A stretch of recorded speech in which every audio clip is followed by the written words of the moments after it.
There are shows in this world that we will never fully understand, except Ghost Adventures. We have watched every episode to build our obsession, our fandom. Watching alongside each other because no one we know really gives a damn. Watching Zach and crew catch groundbreaking proof of the paranormal, inspiring us to explore our own interest in otherworldly phenomena. This is our podcast. We are Paranormal Putas.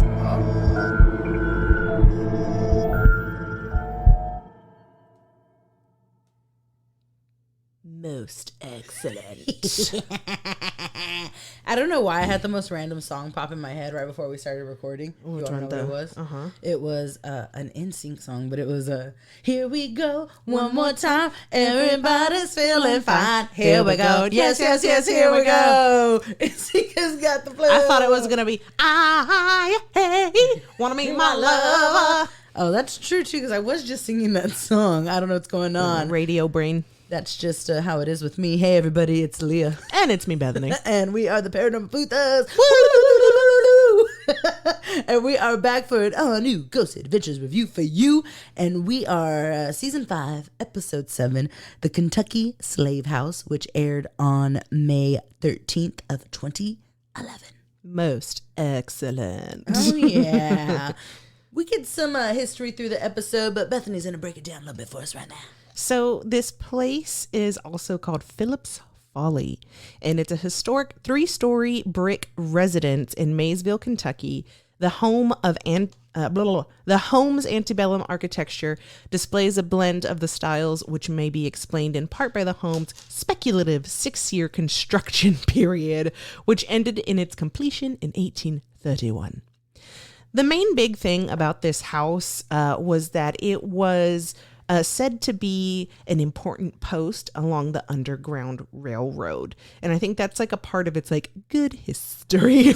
Yeah. But during this time in the corresponding of the American Civil War, runaway slaves were held in a wooden jail cell that dates to the home's original 1831 construction. Runaways would be housed in the basement jail cell until it was deemed safe for them to be to continue their journey to the nearby free state of Ohio. That's pretty much all I've got. Like, really, the research really kind of goes about like who the house was passed along to, and it's just a bunch of like old white dudes who owned this house, and you know. I mean, it's Yeah. Zach says, it's America's worst sin. Yeah. So it really just kind of covers in the pre-investigation a lot of what was experienced in that home. Of course, like Bethany mentioned, it did become a part of the Underground Railroad with its second owner, but the first owner, I believe it was Philip Williams, who had slave jails in the home, so even one under the front porch. So these are things that we explore throughout the home. These areas where slaves were held, captive, right? Held prisoner and tortured and murdered and just really horrible acts against other humans. And it was just really shitty. And those stories, because I don't know, it's just so different when you get this type of history with an investigation, because you know this history, and then to know that you might experience some of these spirits is just like, whee. Yeah. It's going to get heavy. It's going to get heavy. This episode gets a little heavy sometimes.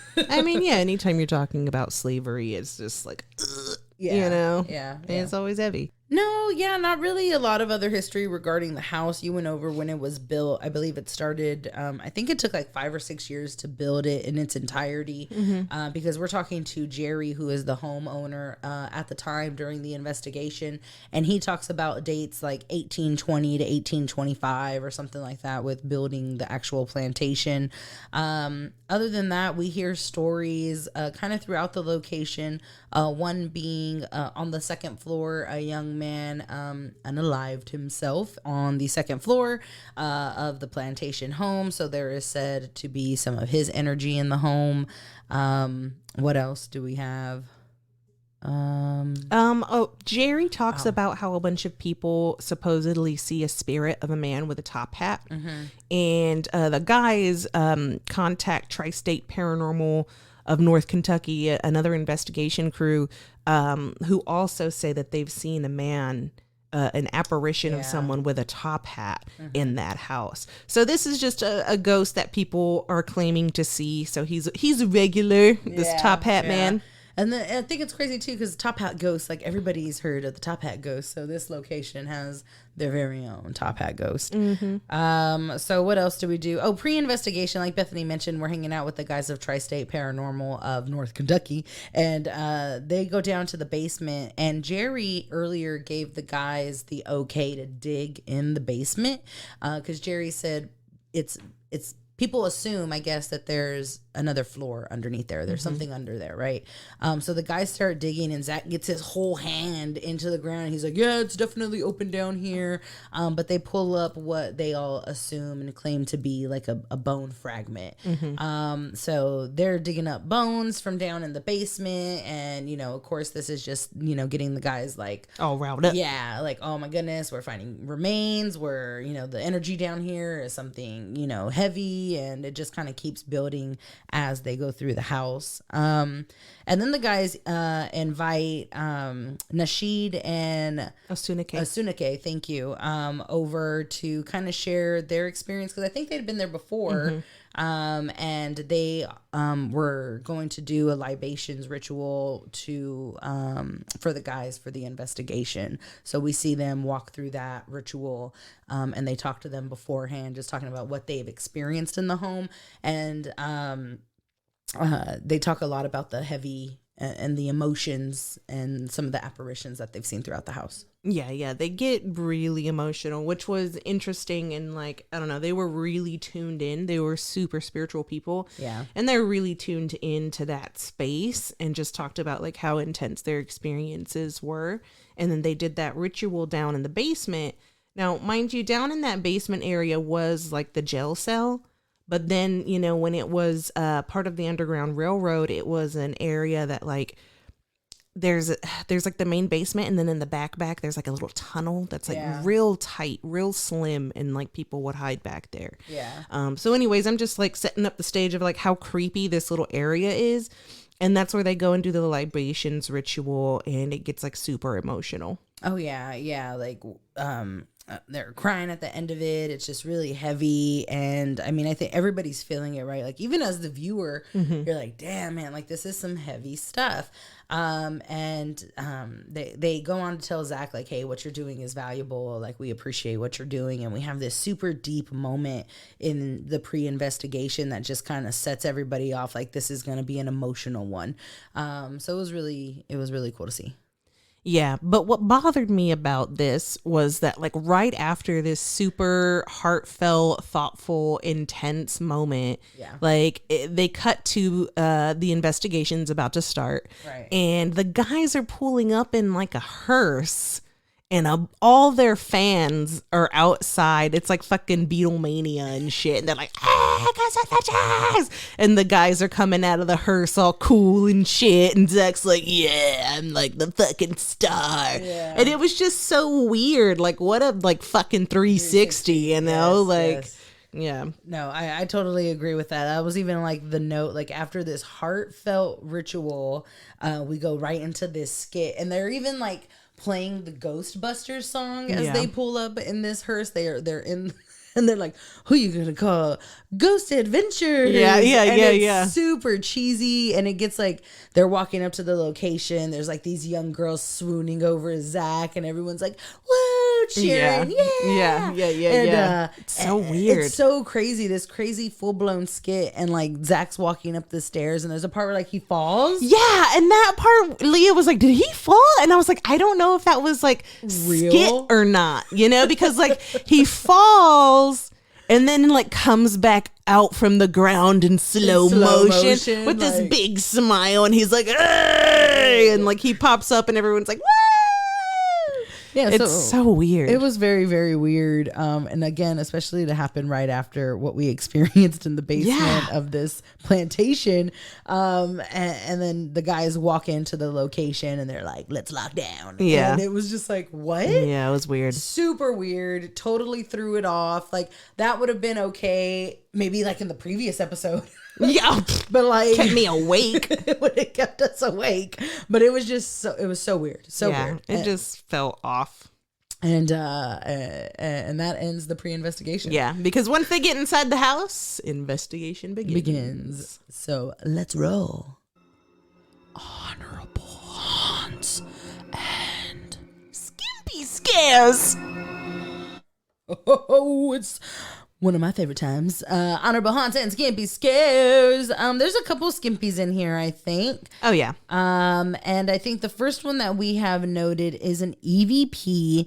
And the guys claim to hear, "How are you?" Mm-hmm. And we heard nothing. Yep. Mm-hmm, So we were like, scampers. Yeah. Yeah, I couldn't hear it at all. The another skimpy that I wrote was that Aaron says he hears something running upstairs, but we don't get to hear it in that one. There are a few others that later on are better, but in that moment for that one, we couldn't hear anything. And he's all like freaking out and shit. And I was like, nah, I didn't hear nothing. Yeah. And I think is that all the skimpies? Yeah, that's all the skimpies. That's all the skimpies. So then we're gonna jump into the honorables, baby, and there are a couple here. And the first one that we get is actually pre-investigation, and this one was really cool. So Zach is speaking with Nasheed and Asunake, and they're talking about their experiences in the home for the first time. And Nick's recording them, and Nick captures the door off to the side, slowly closing on its own. And this door was pushed all the way against the wall, and then you see it start to creep up and move and come like it's closing. It was a really cool capture. The guys get up and try to reenact it, recreate it to try to debunk it. Of course, they can't. So it was a really solid capture, and I'm glad that they got it on camera because that was really cool to see. Yeah, it was awesome. The next honorable haunt that I got was an EVP that says ask him. Yeah. And it was cool because, there, of course, anytime we get an EVP, well, not anytime, most of the time it's because the guys are like prompting, and they're like, asking questions. And then just to get that kind of response of like, ask him, like as if one ghost was telling another, like, talk to him. Yeah. So that was really cool. Something that I kind of skipped because I kind of consider these more honorable mentions. Of course, we get the intro to the tech, and we see the guys using the EM pumps, some still cams, thermal cams, and of course, they're using the millimeters. We see the Ovulus in this episode, so it's a really tech-based episode, and so that was really cool. And then we also have Zach kind of mentioning, and we've mentioned before how now he wears all these masks and stuff, but this is the first time that we ever hear him say that he needs to wear a mask because he's starting to have some problems. And I thought it was interesting that started as early as season 5. So I was like, oh, that's kind of an honorable mention. Zaddy's health is at risk just into season 5. So yeah. The next one I got was again another EVP, and it said, "What do you want? Mm-hmm. What do you want? What do you want from me?" Every time we get a "what do you want?" That's what pops in my head. Me too. The next honorable haunt is another EVP, and this one's pretty cool because this happens right where Nick is holding the millimeter and it goes off and it does like a little zzz, like it makes a noise like a beeping. Yeah, it makes more like that noise. That's better. And so the EVP they capture is it's a phone ringing, Which is so cool. Answer that. That's a phone ringing. Yeah, answer the phone. You're just letting it ring. It's rude. Turn it off. Yeah, that was a really cool moment. Yeah. The next one again is footsteps. Now this one is fucking cool.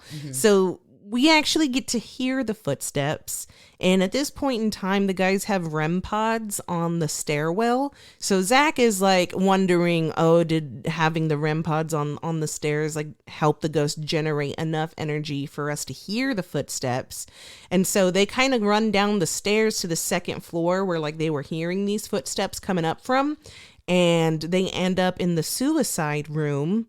Oh wow, Whatever. Anyways, they end up in the room where that guy unalived himself, and in there the Mel meter's popping off, so it's pretty cool. Yeah. So a really interesting chain of energy and events, and the tech and everything's kind of going off. So the next honorable that we have, I think is more of that is an honorable Skimpy, because the guys claim to capture mist, and we see something kind of form, but not really.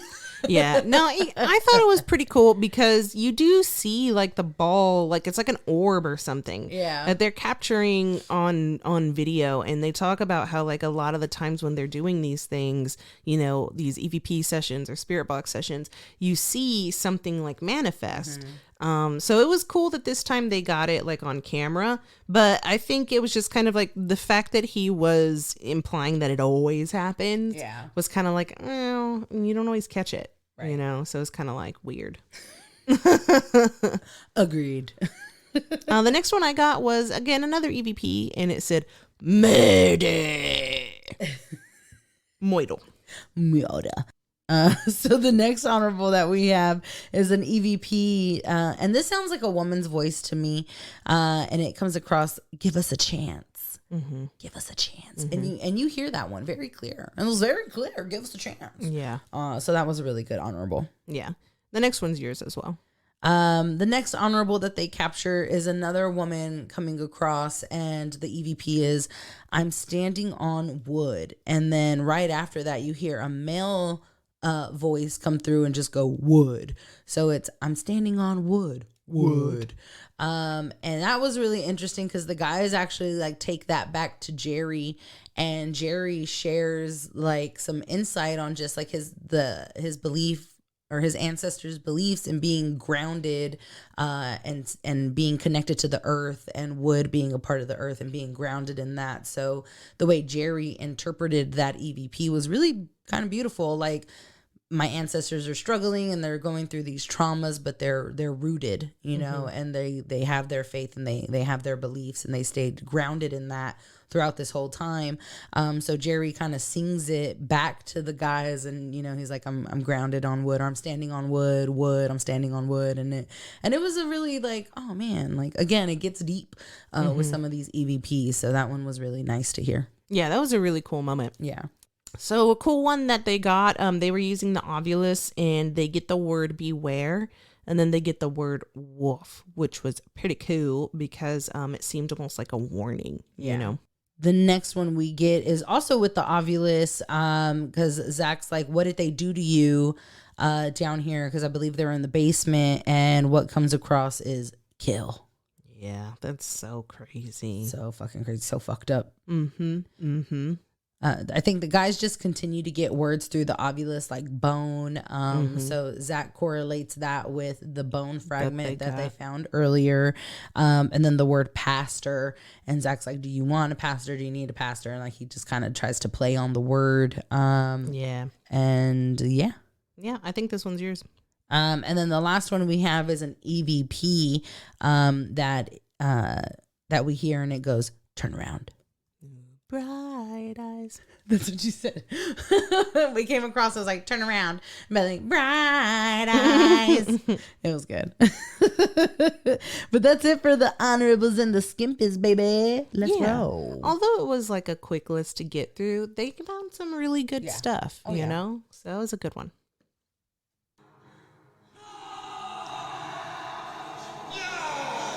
Zach's fashion for us!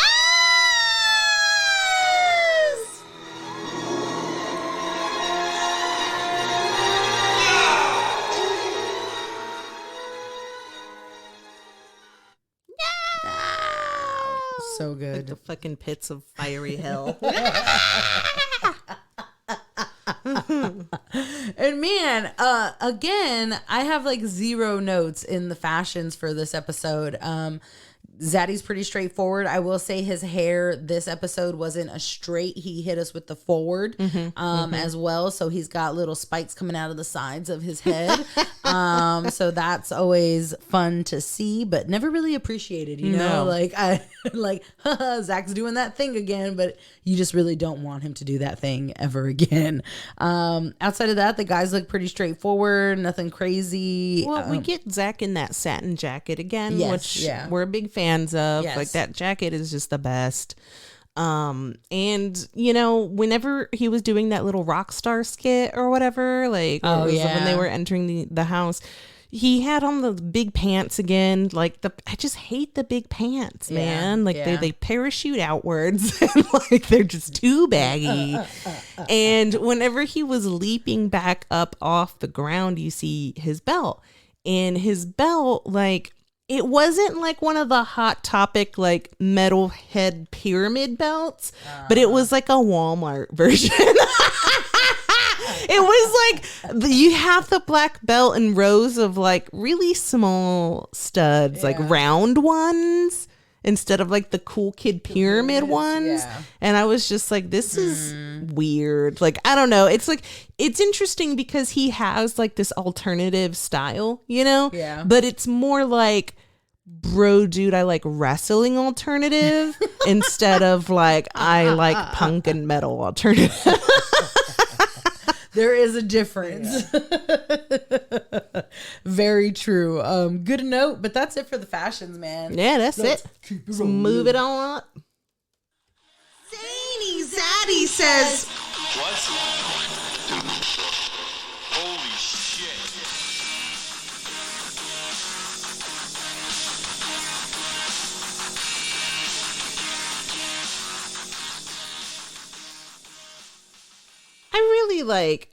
I would love to hear that in a club one day. I want to make a request sometime. Like, if there's like a club night where we can request a song, that's what I want.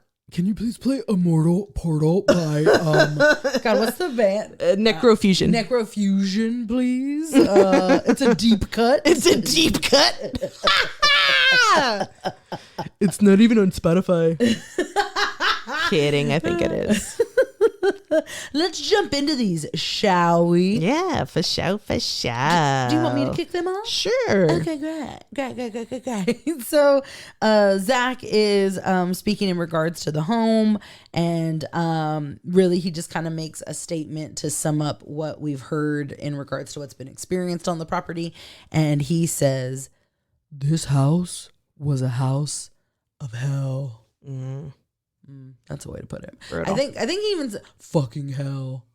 right? Wasn't there a fucking in there? I don't know. When I wrote it, it was as I heard it, so I don't know. I think it was fucking Memory hell. is subjective, as they Fucking say. hell.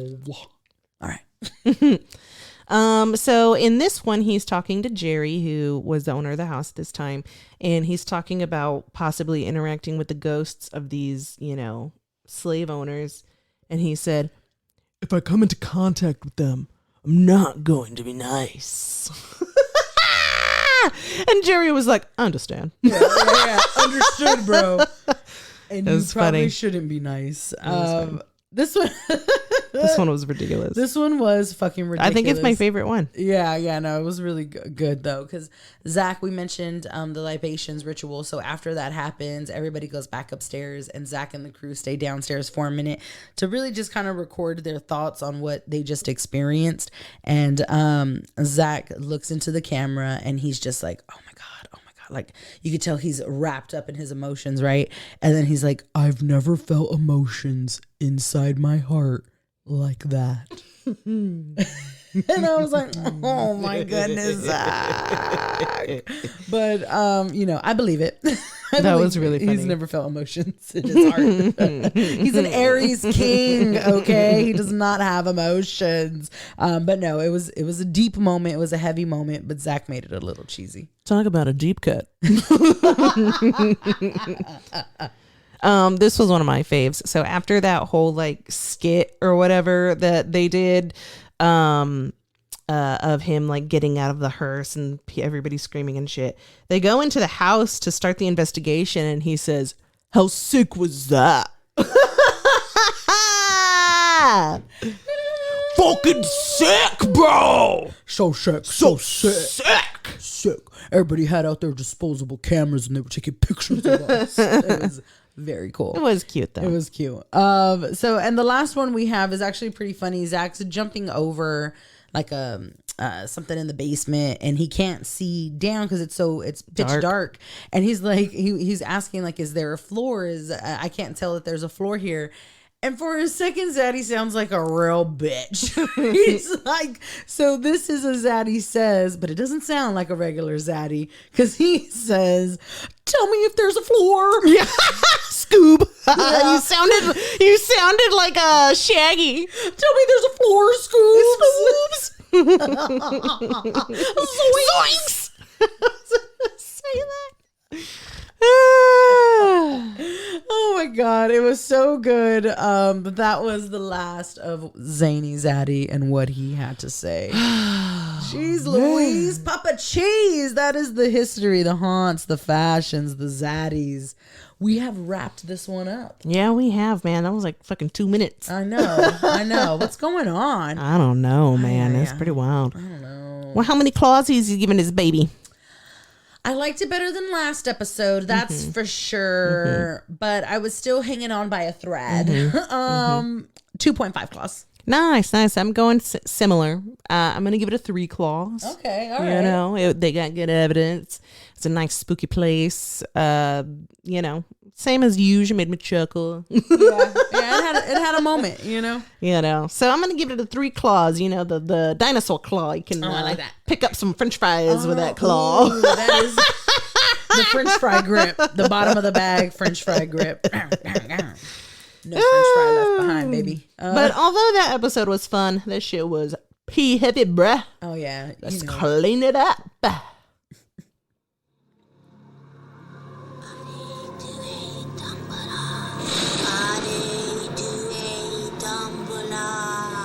Give me the power, I beg of you.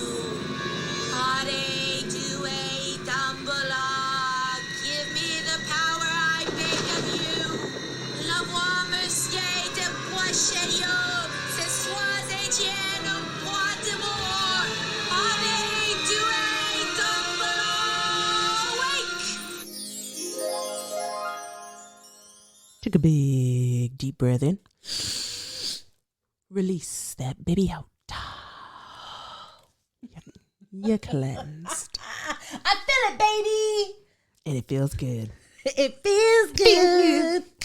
Yeah. It feels good. You know that I love it.